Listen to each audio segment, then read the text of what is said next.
O debate azedou-se a ponto de, em certa ocasião, romper os limites da literatura e da civilidade e descambar num conflito a bofetões, quando o poeta Clóvis Amorim, língua viperina solta numa boca de epigramas, a mamar permanente e fedorento charuto do mercado modelô, negou ao bardo Hermes Clímaco qualquer possibilidade de ser autor dos debatidos versos, faltando-lhe para tanto gênio e gramática.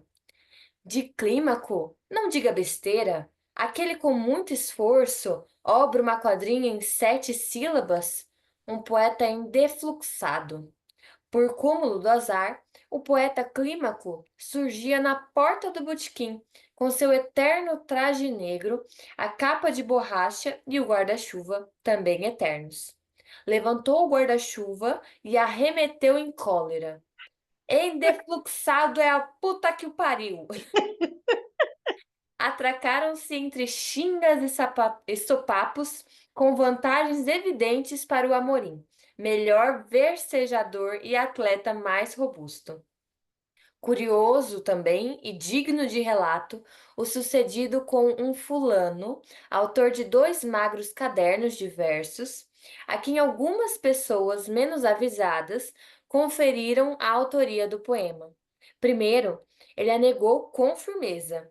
Depois, como perseverassem, foi menos pertinaz em suas negativas.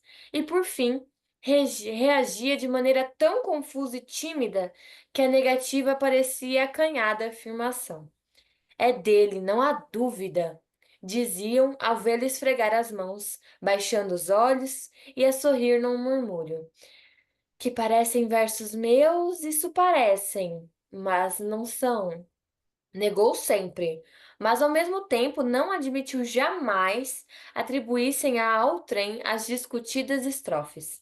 Se o faziam, desdobrava-se a provar a impossibilidade de tal hipótese. E se algum obstinado persistisse a argumentar, resmungava definitivo e misterioso. Ora, quer dizer a mim? Tenho razões para saber.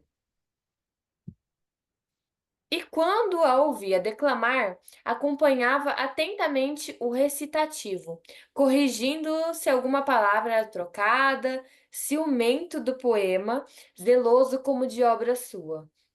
Só mais tarde, com a revelação do nome do verdadeiro autor, veio ele a despir-se da glória indevida. Passou então e imediatamente a dizer horrores da elegia, negando-lhe qualquer mérito ou beleza. Poesia prostibular e estercorária, era o que dizia. Em meio a tanta discussão, a elegia fez sua carreira lida e decorada, dita nas mesas dos bares pela madrugada, quando a cachaça desatava os sentimentos mais nobres. Os declamadores mudavam-lhe adjetivos e verbos, por vezes baralhavam ou engoliam estrofes. Mas correta ou deturpada, molhada de cachaça, caída no chão dos cabarés, lá ia ela fazendo o elogio de Vadinho, sua louvação. Quem quer que a houvesse composto refletia um sentimento geral naquele submundo onde Vadinho se movimentara desde a adolescência e do qual terminou sendo uma espécie de símbolo. A elegia foi o ponto mais alto no desparrame de louvores ao moço jogador.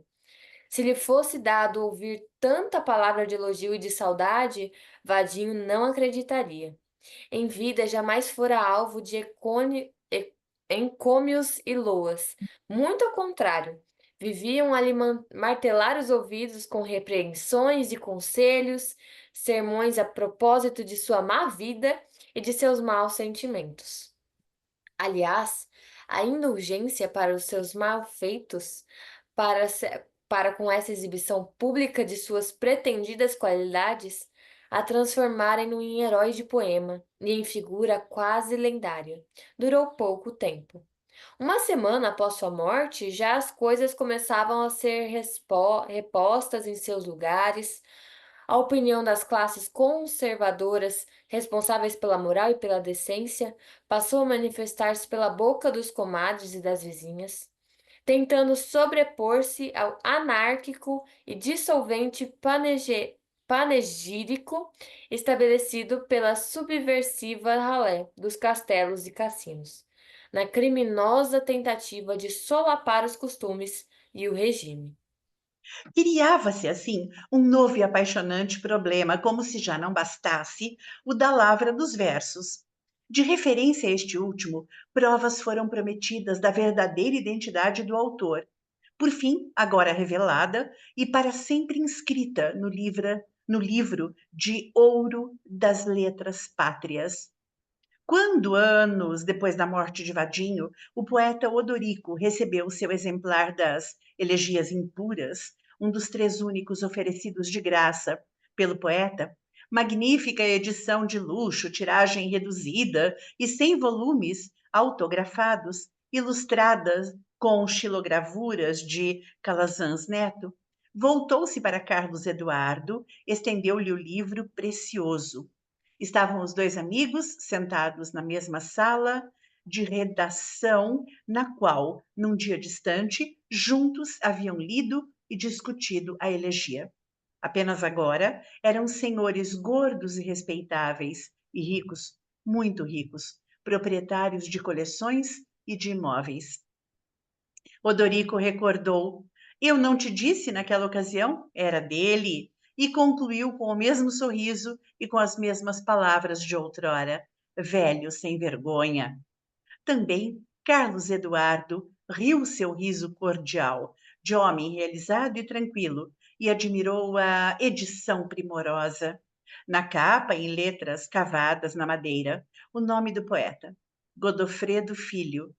Devagar foi passando as páginas, a interrogar-se, com certa inveja, que ruas e ladeiras esconsas, que obscuras sendas de crepúsculo, que negras olorosas grutas haviam junto descoberto e amado o poeta ilustre e o pobre vagabundo, a ponto de, entre eles, desabrochar a rara flor da amizade?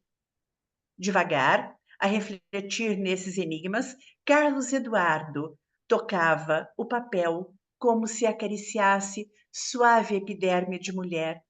Quem sabe pele negra, noturno veludo? A quarta elegia, das 5 a comporem o volume, é a dedicada à morte de Vadinho, a ficha azul esquecida no tapete.